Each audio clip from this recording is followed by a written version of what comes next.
So in this next episode of the Mongolia trip videos, I wanted to do an episode where I talk a little bit more about the experiences I had there, some of the stories of what happened, and go into a bit more detail, just in case one of you watching this video is planning for a trip to Mongolia. I hope it'll be helpful to you. If you aren't planning a trip to Mongolia, I still hope that this series of stories is going to be interesting to you. So let's get cracking on it and let's hear some stories about what happened. Pictures of Mongolia, if you look online, look absolutely stunning, especially the Gobi Desert, the big open plains and all that. And I expected exactly what I saw in the pictures, right? Beautiful scenery, scorching hot desert sun, and just, non-stop changes of scenery and really beautiful desert climate. I think that's what I had in mind. When I got there, there was an element that I did not expect, and that is the weather. That was how chilly and bone-chillingly cold it was throughout the whole trip. I'll get to that a little bit more later. Because we were in 4x4s mostly throughout the trip, although we had a motorbike on the back of a truck, we mostly traveled on 4x4s.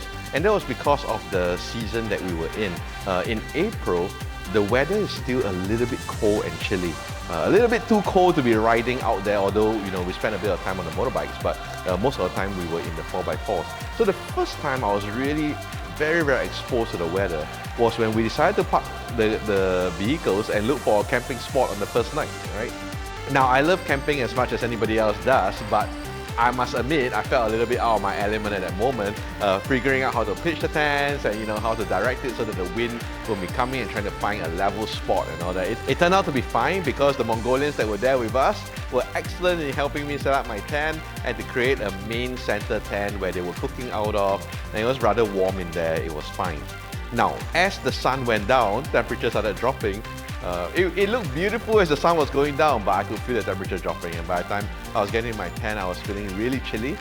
And by the middle of the night, when it was pitch black, I started to really feel the effects of being almost exposed to the cold in the middle of a small little tent with nothing but a little bit of fabric protecting me from the very stiff winds that were blowing across the mountainous plain, and as well as that rocky feeling of the ground below my body.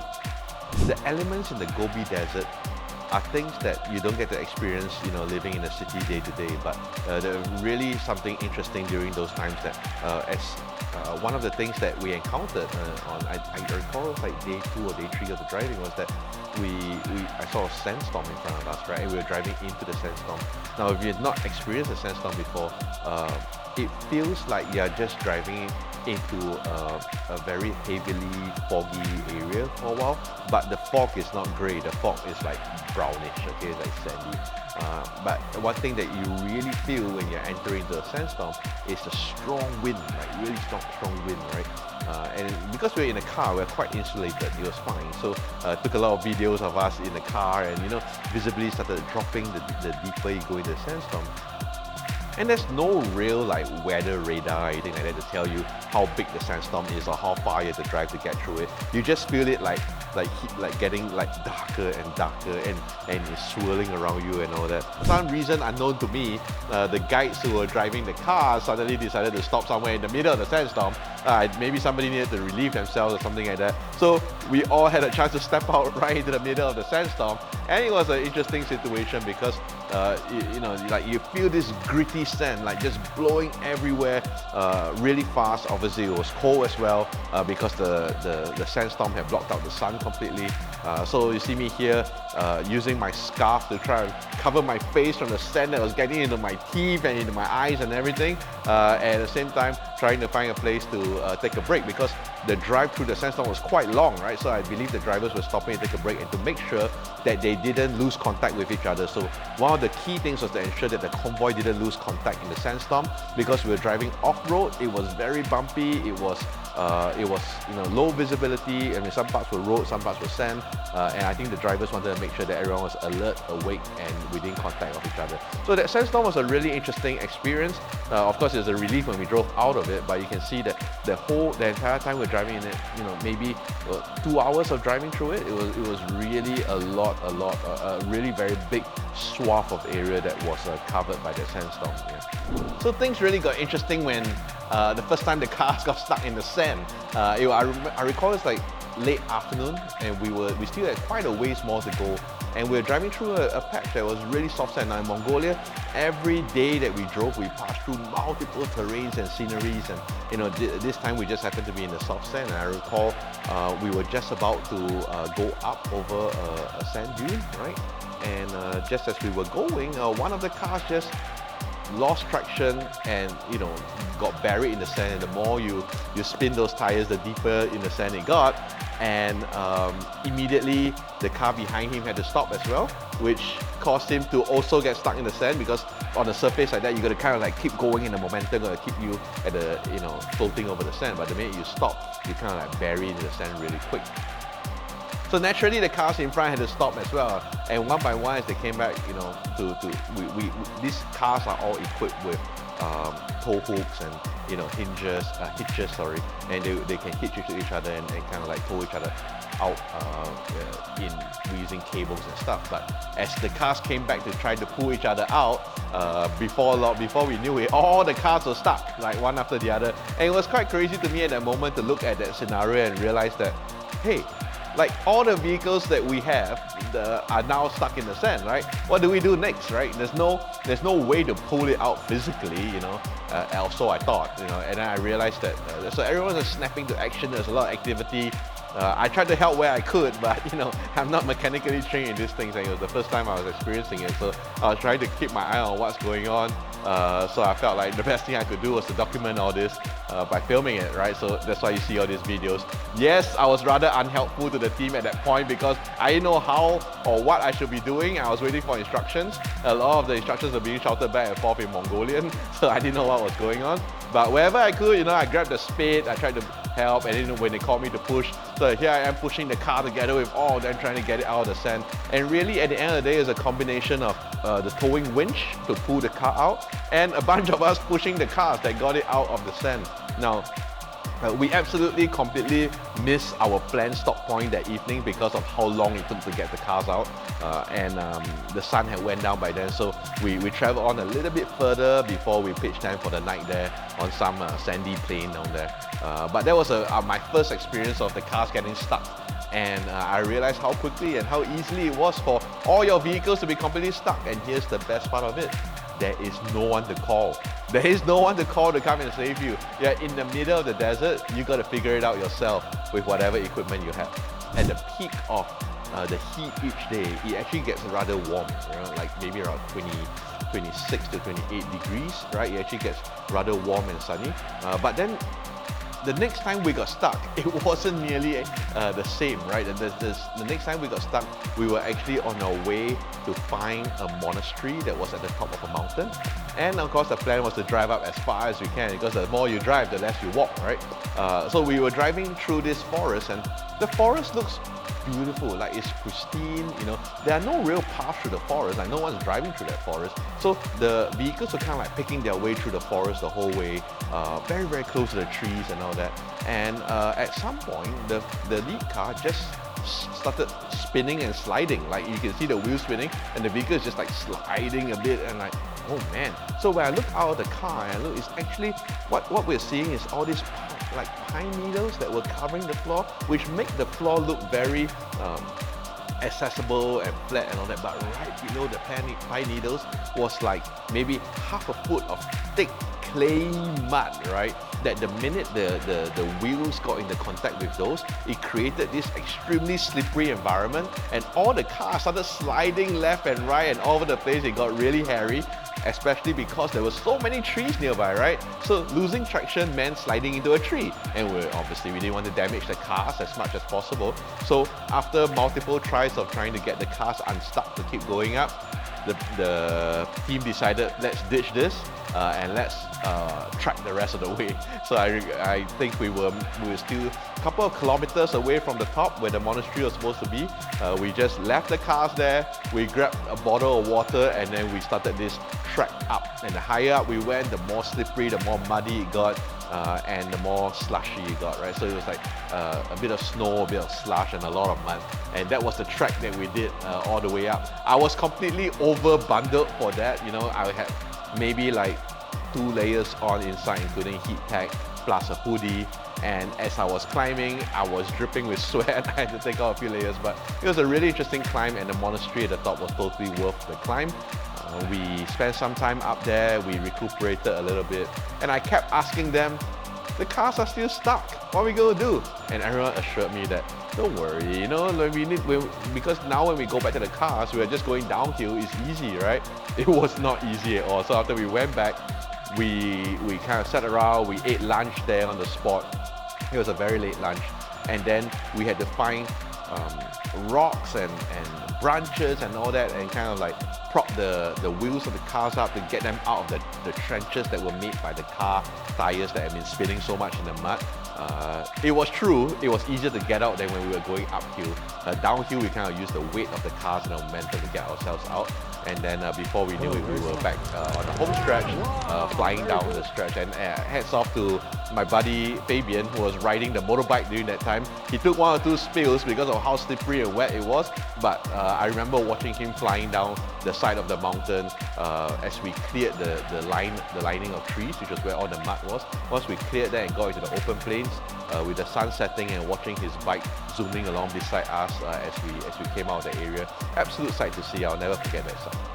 So as the terrain continued changing, it was really beautiful because there were days that we drove to rather high elevations, and when you look at the fact that a lot of the paths that we're going on had never been driven on before, at least not by cars of our size. I believe the nomadic people who live in that area driving riding little small motorbikes and things that may have gone through that trail before, but you know, cars like ours were literally bashing a new trail, and some parts when we were up in the mountains where it was snowy and wet, and you look at the path and it's a sheer drop off on the side, it was really quite hair-raising, and watching the drivers go through the area was quite impressive. A couple of times we were following the GPS, and the GPS led us straight to a riverbank, right? And maybe at certain points of the year, that's a path, but at that moment, it was like completely full of water. So we reached the riverbank. Probably reaching riverbanks that have not been crossed before is that you don't know how deep the river is, right? You're looking out at this icy river running between snowy, icy riverbanks, and the GPS is telling you, go straight through the river. And while a few of us were standing there contemplating, I remember this really funny situation where we were standing there beside the Land Cruisers looking at the water and thinking like, how do we know how deep it is, right? The minute you are committed into that lake, there's no coming out of it if it happens to be really deep in the middle, right? And as we were thinking and talking and wondering if we should or not, here came the young guys, young Mongolian guys. I just went charging into the river like, I was like, oh my god, like they are so deep, so they sink all the way to more than half their tires and they're just going. And the whole time, all of us were like holding our breath because like nobody knows how deep it is, right? And we're kind of like, if they make it, we'll make it. But who's going to go out there and risk your vehicle and your life actually, in doing something like that? And those guys are absolutely fearless. I'm so full of admiration for the way they took on all this. And maybe it's just another Tuesday for them, I don't know. For me, it was like, oh my god, they're driving into a lake that nobody knows the depth of that river, right? And they go right through, and then once they gone through, of course, we jumped into it and we went through as well, right behind them. So there are many moments like that where these young Mongolian guys led the charge in their vehicle, and we went along with them. And there are some of these climbs up the rocky cliffs that were really, really quite scary, to be honest. And I thought that it's such an eye-opening experience to go through things like that. And then there was one evening, the sun was setting, and this time, it was like dusk, right? It was dusk. We could almost see the place that we were going to camp for the night, just over the horizon. It was still a bit far off, but we were kind of like on the right track. I guess even for myself, I was like, oh no, the day is ending, can settle in for a good sleep tonight. And then we entered this really boggy area, and boom! I remember it was the white car in front of us that got stuck first, right? It got stuck, and then the car we're in was like, oh no, it's stuck. We tried to not enter the area that the car that got stuck just went into, but there was no way out of it because that whole area in front, which you can't see because you're traveling by the light of your headlights only, right? It was actually just a big swamp, right? And with deep troves of water and swampy areas and all that, and we tried to move a little bit and boom, our car got stuck. We look out and the truck that was following behind us got stuck too, right? And once again, all three vehicles got stuck right there in the swamp, and the sun was setting, which meant that the cold was coming on. It was getting really cold and chilly. The wind was blowing, and at that moment, after a long day of driving, we had to get out of the car and say, how do we get ourselves unstuck from this mud? So once again, I watched in awe as these Mongolian guys got themselves right, they got themselves like wet and dirty and muddy in that swamp, trying to dig the cars out. Now this time I was a little bit more experienced, okay, so I was like, hey, someone give me the, where's the winch, let me help and all that. So we ended up connecting this cable, and there was a post that was sitting out in the middle of the open plain, and I think was connecting the wires to a little town nearby or something like that. So we had to connect a couple of cables and we run it out to this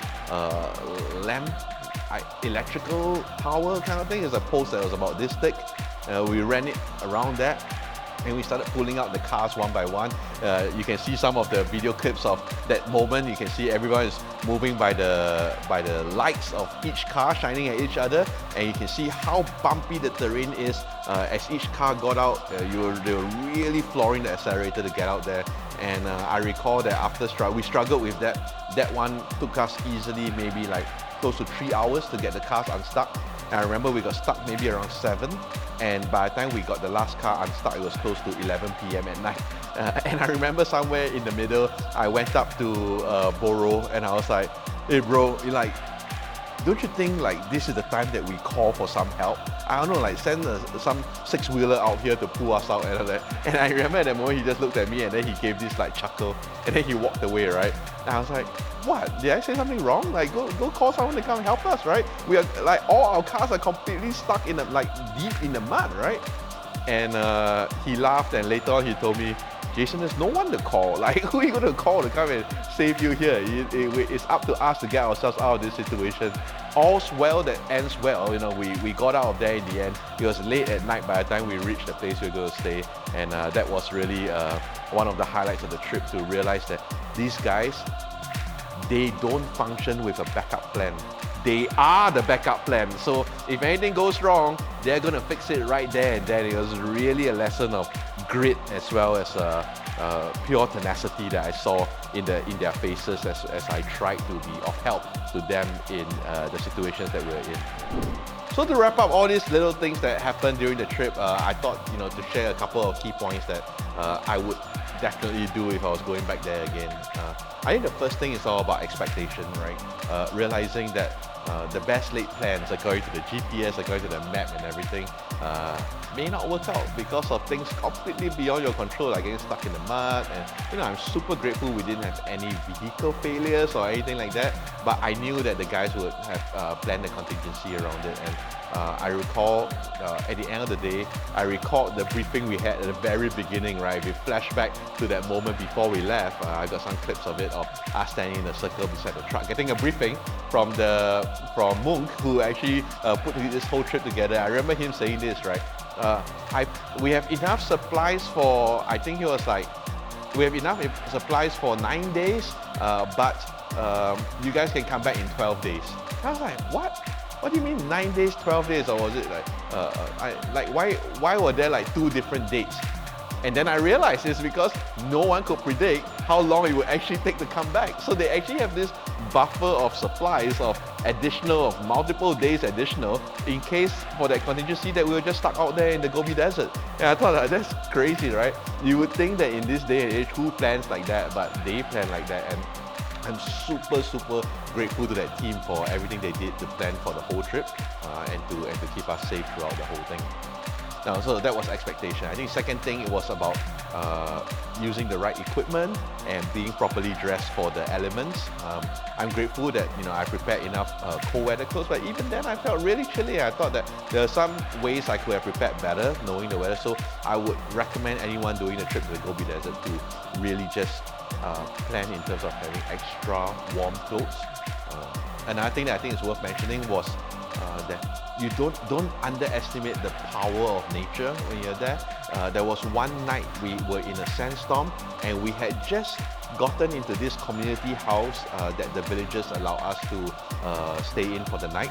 And when we got in, the sandstorm blew into our area. It was absolutely devastatingly scary, even though we were in a brick house. And the wind blew so hard that the roof of the townhouse literally collapsed in right over the place where I was about to lay out my sleeping bag and sleep for the night. I was like, oh my god, like I just dodged that bullet by a little bit, and the whole roof caved in. You can see some of the videos of what happened when all the boards from the rooftop fell in, and I was like, wow, these people have lived here forever, and yet the buildings that they built and all that, which are meant to withstand all this, still reach a point of failure because of how powerful the storms out there are. So don't underestimate the weather and don't underestimate what the Gobi Desert can throw at you. It can get really crazy. There's so many parts of the trip, and I'm only just touching the surface of some of the key things that happen. I hope it's interesting enough to you guys who are watching it. And if you have watched it this far, it means that you may be planning a trip to the Gobi Desert soon, and therefore you want to know some of this. Please reach out to me if you want to talk or you want more advice. I'm more than happy to chat about it. But also at the same time, I want to say that nothing beats having the local guides to bring you. They are the ones that can keep you from a lot of things that maybe us city slickers don't even know what to expect for. And I felt that maybe I'm sure the next time I go back to Mongolia, which is soon, I will be a lot more prepared. But I think I hope that this video will be helpful, because if I watched a video like that before going, I think there may be certain things that I may have fine-tuned about what I was packing and what I was bringing along and what I could do down there in terms of expectations. It was a really great trip. I want to thank my buddy Tommy. Tommy was the one that invited me for it, and he is really such an awesome gentleman as well as an outdoor adventurer. I'm so impressed by his bike riding skills. I'm so impressed by his outdoor skills. I want to say a big thank you to Munk as well as to Robro for arranging this whole trip and doing it. They are the ones who run the company called Event Tours. You please go have a look at their website if you're thinking of going to Mongolia. I can't recommend anyone better than this group. They really know their stuff and they are excellent in what they do. And let's not forget my bro Fabian, who is mostly based in Mongolia, and it was his local knowledge as well as his expertise in the outdoor and his amazing bike riding skills that I learned so much from during this trip. Thanks also to Roads SG, of course, for the opportunity to do this and to create a new route rather than just looking at videos of what happens on Singapore roads, to see what happens outside of Singapore as well, and to chart some uncharted territory that I hope many of you will now consider going as an adventure one day. Thank you so much for hearing me out, and I hope you had fun watching this video.